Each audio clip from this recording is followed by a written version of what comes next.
The honourable member for Cape Breton Centre. Mr. Speaker, my question is for the Minister of Health and Wellness. The Halifax Sexual Health Centre depends on physician contributions to help keep the clinic running. The departure of 5 family doctors from the centre has created a funding shortfall.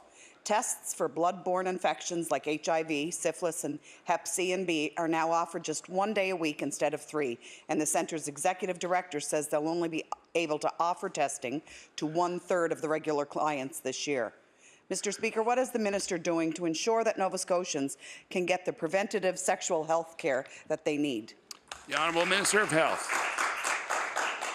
Thank you, Mr. Speaker, and I appreciate the member raising the question. As I understand it, the circumstances, as the member noted, at this clinic site have changed throughout the year this year.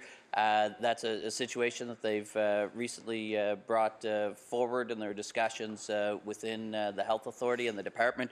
But indeed, I'd like to advise the member that we do support this clinic over $100,000 per year. In addition, as part of our broader commitment to agencies in this area, we do provide a pool of funding as well that supports other clinics, including this one and some others. So we do invest to provide supports in this area across the province. The honourable member for Cape Breton Centre. Mr. Speaker, sexually transmitted infections are ramping up in Nova Scotia. Confirmed cases of HIV doubled this summer, and the rates for gonorrhea are on track to be the highest they've been in 5 years.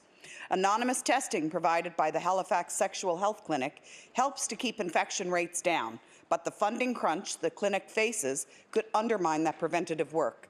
Mr. Speaker, will the minister commit to provide the Halifax Sexual Health Centre with the funding it needs to get this testing back on track? The Honourable Minister of Health. Thank you, Mr. Speaker, and I thank the member for the question.